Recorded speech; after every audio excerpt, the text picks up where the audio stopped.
अरे भैया, कुछ दिन के लिए आप लोगों से नहीं चलता तो हम इन लोगों को रक्षा मंत्री और होम मिनिस्टर बना दीजिए। लाल बहादुर शास्त्री से लेकर के आज तक पाकिस्तान ने मेरे साथ धुरतई की है। कैसे भरोसा करेंगे पाकिस्तान की सरकार के पास, जो सरकार चलती ही आतंकवादी से है। पूर्णिया के सांसद पप्पू यादव ने भारत पाक युद्ध विराम पर अपनी प्रतिक्रिया देते हुए कहा कि जिस देश में ट्वीट पर पंचायती होती हो और 4000 किलोमीटर दूर बैठकर सीज फायर करवाता हो, उस देश का भगवान ही मालिक है। जो ट्रंप दूसरों की कृपा पर चुनाव जीता हो, वह हमारा भाग्य विधाता बन रहा है। उन्होंने कहा कि हमारी सेना को जब फ्री हैंड किया गया तो फिर अंकुश क्यों लगाए। भारत की जनता पीओके से कम पर समझौता नहीं कर रही थी और बीच में युद्ध विराम की घोषणा करना कहीं से जायज़ नहीं है। सैनिक के मनोबल को कम किया गया है। उन्होंने मांग की कि लोकसभा का आपातकालीन सत्र बुलाकर सरकार को सारी स्थिति पर चर्चा करनी चाहिए। पप्पू यादव ने कहा कि आज देश की जनता को इंदिरा गांधी जैसे नेता की ज़रूरत है। आज शहबाज और मुनीर जैसे लोग हमें आँख दिखा रहा है। जो आतंकवादियों के पैसे पर पलता है, आखिर क्या वजह है कि आतंकवादी के समर्थन कर रही सरकार के सामने हम झुक गए। हमें ऐसा कोई निर्णय नहीं लेना चाहिए था। उन्होंने सत्ता पक्ष पर आरोप लगाया कि अगर आपसे व्यवस्था नहीं चल रही है तो गृह मंत्री और रक्षा मंत्री जैसे पद हम लोग को दे देनी चाहिए। और हमने अपने सैनिक के मनोबल को जो फ्रीडम दिया था उसको कमजोर करने का पॉलिटिकल सिस्टम और पॉलिटिशियन माध्यम।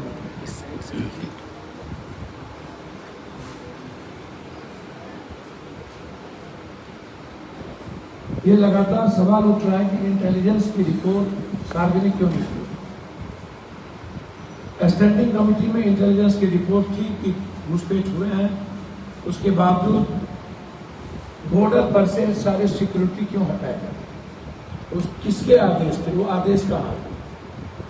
एक सप्ताह पहले तक वहाँ सिक्योरिटी थी, आर्म फोर्सेस थे, कश्मीर फोर्सेस थे, हमारी सैनिक थी, फिर क्यों हटाया गया। वहां पर आम जनता को जाने की इजाजत नहीं थी, फिर उसको किसने खोला, किसके आदेश पर आम जनता को जाने की इजाजत है। पहलगाम में भी इंटेलिजेंस रिपोर्ट 11 मिल चुके थे, कहे गए थे कि कोई बड़ी अप्रिय घटना घट सकती है, कुछ भी हो सकता है। और यह भी रिपोर्ट में थी कि हमारे सैनिक को बाय रोड कहीं नहीं भेजा जाए, प्लेन और हेलीकॉप्टर से भेजा जाए। फिर किसके ऑर्डर पर हमारे सैनिक को बाय रोड भेजा जाए, इसके पीछे कौन है। हथियार और बारूद पाकिस्तान के से नहीं आता, घुसपैठ होती है, लेकिन 3 क्विंटल बारूद पाकिस्तान से नहीं आ सकता। तो हिंदुस्तान में कौन लोग हैं जो इस बारूद को मुहैया कराया, उसकी खबर आज तक क्यों नहीं। पहलगाम के बाद कितने लोगों को पहलगाम के दोषी को खत्म की गई, मारा गया, उसके बाद वो कहाँ। मुनासिर अहमद जो पुलवामा के वक्त भी उसकी बात आई कि मुनासिर अहमद ने ही साजिश रचा और पहलगाम में भी मुनासिर अहमद के नाम आई। तो 6 साल के बाद पुलवामा और पहलगाम के बीच में मुनासिर अहमद को मरवाया क्यों नहीं। कौन कौन आतंकवादी अभी तक मरे, कितने आतंकवादी मरे, बड़े आतंकवादी का नाम क्या है।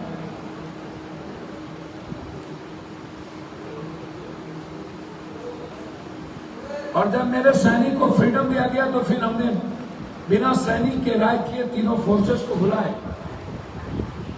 आप सिर्फ ट्रंप के ट्वीट पर और यह कहना कि हमारे कंट्री में हमारे पीएम को तो सेंस की बात कर रहे हैं, हमको तो समझ में नहीं आता कि अब जो देश अनह्यूमन राइट्स के लिए जाना जाता है, जो कंट्री कभी भी अपने अहंकार के चलते किसी भी छोटे देश को खत्म करता है, डेमोक्रेसी जो अमेरिका की थी, जो अब्राहम लिंकन और बराक ओबामा जैसे लोगों से जाना जाता था। आप जरा बताइए, जो ट्रंप दूसरों की कृपा पर चुनाव जीता, रूस की कृपा, और जब ट्रंप आते ही उन्होंने क्या नहीं कहा हमको तो मुझको समझ में नहीं आता। ट्रंप ने लिखा है, हम आपको सिर्फ पढ़ा बोल देते हैं कि countries are using common sense and great intelligence. Common sense, वो बात कर रहा है हमारे कॉमन सेंस की, मतलब जिस राष्ट्रपति को खुद कोई कॉमन सेंस ना हो। जेलेंस्की ने उसको जवाब दिया और एक छोटा देश यूक्रेन ने कहा जेलेंस्की ने, हम मिट जाएंगे, घुटने नहीं टेकेंगे दुनिया के सबसे ताकतवर देश के सामने, जबकि उसके पास परमाणु नहीं है।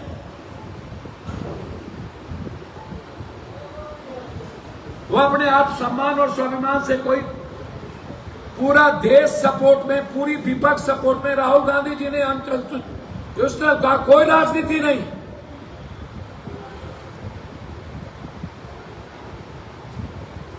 आज जरूरत थी जवाब देने की, जब मुल्क अब एक ही आवाज था कि हमको आजाद कश्मीर दे दो, हमें पीओके दो, हमें आतंकवादी सरपरस्त सरकार को खत्म करो पाकिस्तान में। पाकिस्तान की जनता हमसे ज्यादा परेशान है आतंकवादियों से। उस मुल्क में जो सरकार आतंकवादियों के इशारे पर चलता हो, सरकार से ज्यादा पैसे आतंकवादियों के पास हो, जिस देश की सेना आतंकवादियों के सहारे जीता हो, उसकी पंचायती ट्रंप कैसे कर सकती है? इंदिरा गांधी जी ने अमेरिका को दुस्साह कहा था 4000 किलोमीटर बैठ के कोई देश मेरे भारत के बारे में निर्णय ना ले। चाइना को उन्होंने धमकी देके समाप्त करने की कोशिश की। चाइना को उन्होंने हिम्मत दिखाई भारत की। उन्होंने भारत के आत्मसम्मान के लिए बिना गोली चलाए, बिना किसी कैजुअलिटी के बांग्लादेश को भारत का सच्चा देश बनाया, पाकिस्तान के टुकड़े किए। इंदिरा गांधी के राज्य कभी भी पाकिस्तान, आज तक भरोसा कैसे करें हम? लाल बहादुर शास्त्री से लेकर के आज तक पाकिस्तान ने मेरे साथ धुरतई की है। कैसे भरोसा करेंगे पाकिस्तान की सरकार के पास, जो सरकार चलती ही आतंकवादी से है?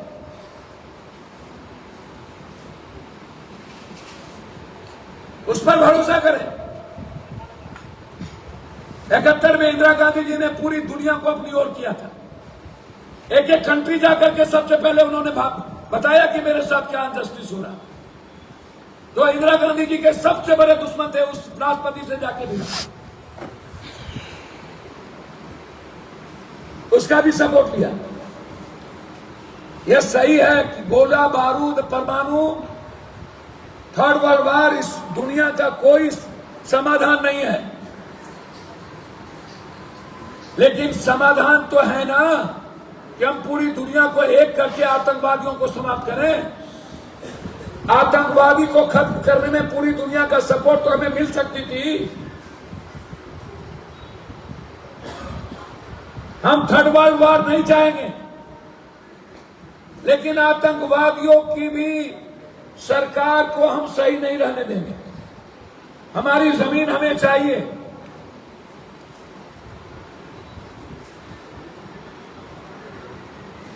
हम सरकार से फिर आग्रह करना चाहेंगे, बिना किसी आलोचना के, आप अपने वादे पर कायम रहिए। जो आप कहते थे कि अमेरिका में जाकर के हम भीख मांगते हैं,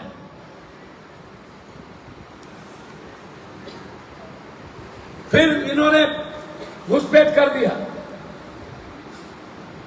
आप फिर भरोसा कैसे करते हैं पाकिस्तानी सरकार को? और हमें शहबाज जैसा टुच्चा हमें आंख दिखा रहा है हमारे मुल्क को, जो आतंकवादियों के बदौलत जीता हो, जो आतंकवादियों के पैसे के बदौलत सरकार बनाता हो। आतंकवादी चाहेगा तो वो सरकार में रहेगा, नहीं तो नहीं रहेगा। वहां के सैनिक चाहेंगे तो सरकार में रहेगा, नहीं तो नहीं रहेगा। वो भी भारत को कहता है कि अंतिम सांस तक लड़ेंगे। जिसके फोर्स को खाने के पैसे नहीं, जो दूसरे के अनुकंपा पर जीता हो, चाइना, तुर्की, अनुकंपा पे जीता हुआ, अपनी जमीन देके, अपनी सब कुछ देके वो बात करता है भारत के बारे में। हर कीमत पर इस मुल्क के लोग आज ये मान चुके हैं कि अब हमें अंत हो गया, अति हो गया, हमें पीओके दो और आतंकवादी को खत्म करो। और मेरा मानना है चुनाव लड़ना अलग बात है और लड़ना दूसरी बात है। इन नेताओं से अब उम्मीद नहीं की जा सकती लड़ने की।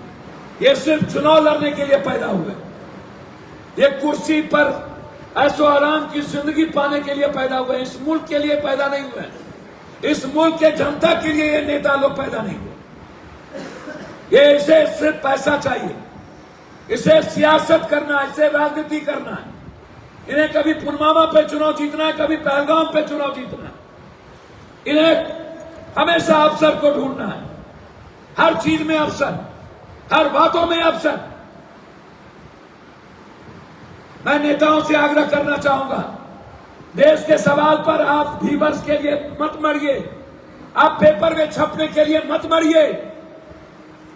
और मैं गोदी मीडिया से आग्रह खास तौर पर अर्नब गोस्वामी ने पहला ट्वीट किया था पुलवामा में, जश्न मना रहे थे, मैंने दिखाया, मैंने दिखाया, मैंने दिखाया।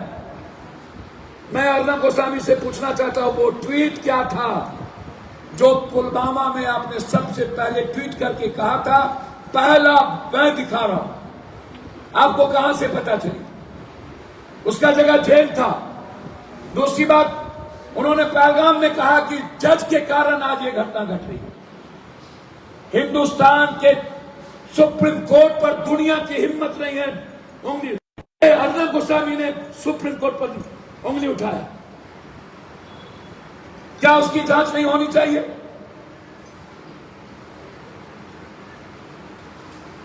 और मैं गोदी मीडिया से आग्रह करूंगा, सेना के मनोबल को कमजोर मत कीजिए और नेताओं से कहूंगा कि सेना को फ्रीडम दीजिए, इंटरफेयर मत कीजिए।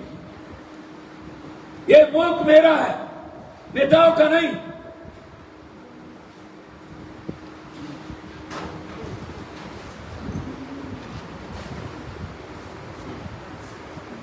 इसलिए ये जो कुछ गोदी मीडिया लोग हैं, इस्लामाबाद खत्म कर दिए, पाकिस्तान मिटा दिए, कराची उड़ गई, शाहबाज भाग गया, शाहबाज ढूंढ लिए।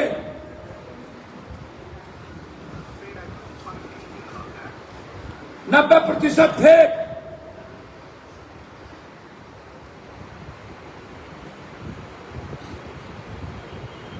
और ये अंधभक्त लोग, उनसे भी मेरा आग्रह है कि इंदिरा गांधी जी इस देश की, जो अटल जी ने जिनको दुर्गा और चंडी कही थी वो सही, कि जो अमेरिका के राष्ट्रपति बगैर बात किए ट्वीट करता है और हम सीज फायर कर देते हैं। जो मुल्क अमेरिका के ट्वीट पर चले, उस मुल्क में 1 मिनट भी हमारे देश के पीएम को रहने का राइट नहीं। इस्तीफा दे देना चाहिए। और हम आग्रह करेंगे अंधभक्तों से, इस्तीफा लीजिए। अब वक्त आ गया अंधभक्त लोगों को, गोदी मीडिया लोग इस्तीफा लेने का। इस्तीफा लीजिए। यह देश आज इंदिरा गांधी को याद कर, यह देश याद करिए विपक्ष के हर नेता के हर लाइन को।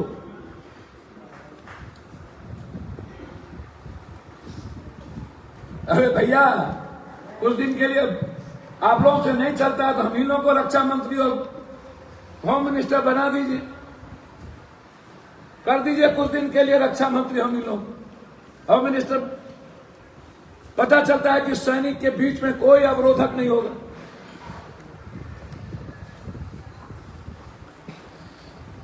तो इसीलिए अंधभक्त लोग और गोदी मीडिया से आग्रह है कि सवाल पूछिए इंटेलिजेंस का रिपोर्ट कहां है, सवाल पूछिए कि पुलवामा की घटना के निर्णय के अनिर्णय क्यों हुए, सवाल पूछिए कि बारूद और हथियार कहां से आए, सवाल पूछिए कि ट्रंप के ट्वीट के बावजूद क्यों आपने सीजफायर बंद कर दी? सवाल पूछिए कि पाकिस्तान की सरकार और आतंकवादियों से भरोसा कैसे करेंगे? सवाल पूछिए कि हमारे देश को क्या पंचायती कोई 3000 4000 किलोमीटर बैठ के कोई चलाएगा? सवाल पूछिए कि हमें श्रीलंका, कभी चाइना, कभी तुर्की, कभी ये छोटा देश तय करता है। हम धन्यवाद देना चाहेंगे जापान को, इजराइल को, जिन्होंने इस दुख के घड़ी में खड़े रहने की हमारे साथ हिम्मत दिखाई। हम धन्यवाद देना चाहेंगे, नमन करना चाहेंगे उस शहीद परिवार को जिसके लिए मेरे तरफ से 50-50 लाख रुपया, यदि उस घर में बच्चे हैं तो उसकी पढ़ाई अंतिम तक पप्पू यादव के तरफ से लाख या हजार।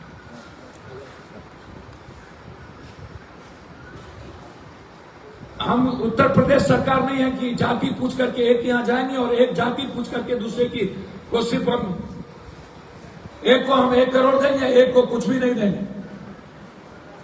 सेना में भी जाति, आश्चर्य भाई, सेना में भी जाति उत्तर प्रदेश की सरकार ने कहा।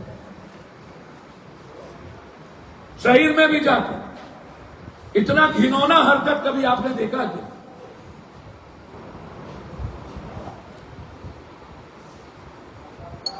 इसलिए बिहार में सबसे पहले जो 2 शहादत हुई है, एक उसमें पप्पू यादव के तरफ से उसकी पूरी मदद,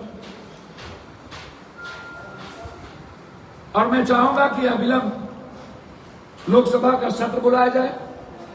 कौन कौन लोग इन्वॉल्व हैं, इंटेलिजेंस की रिपोर्ट के बाद घटना पर को सामने पर विस्तृत चर्चा हो। जब हम आजाद कश्मीर की बात कर रहे थे, पीओके की बात, तो फिर ऐसी कौन सी परिस्थितियां आई कि हम सीजफायर किए? क्या कारण है कि आतंकवादी सपोर्टेड गवर्नमेंट पाकिस्तान के खिलाफ हम लड़ने की हिम्मत ना जुटाए? आतंकवादी सपोर्टेड सैनिक को हम लड़ने की हिम्मत नहीं दिखा पाए। हमारे सैनिक को क्यों रोका गया, जबकि हमारे सेना पूरी दुनिया से लड़ने की ताकत रखता है? हमारे सेना एक पीओके को कौन पूछे, हजारों पीओके को लेने की ताकत रखता है। आज पूरी दुनिया की उम्मीद भारत से है कि आतंकवाद का खात्मा करने की हिम्मत किसी को होगी वो भारत को होगी। लेकिन हमने पानी खत्म कर दिया। इसलिए आतंकवाद और पीओके के लिए बगैर और आतंकवाद को खत्म किए बगैर निर्णय स्वीकार नहीं करनी चाहिए।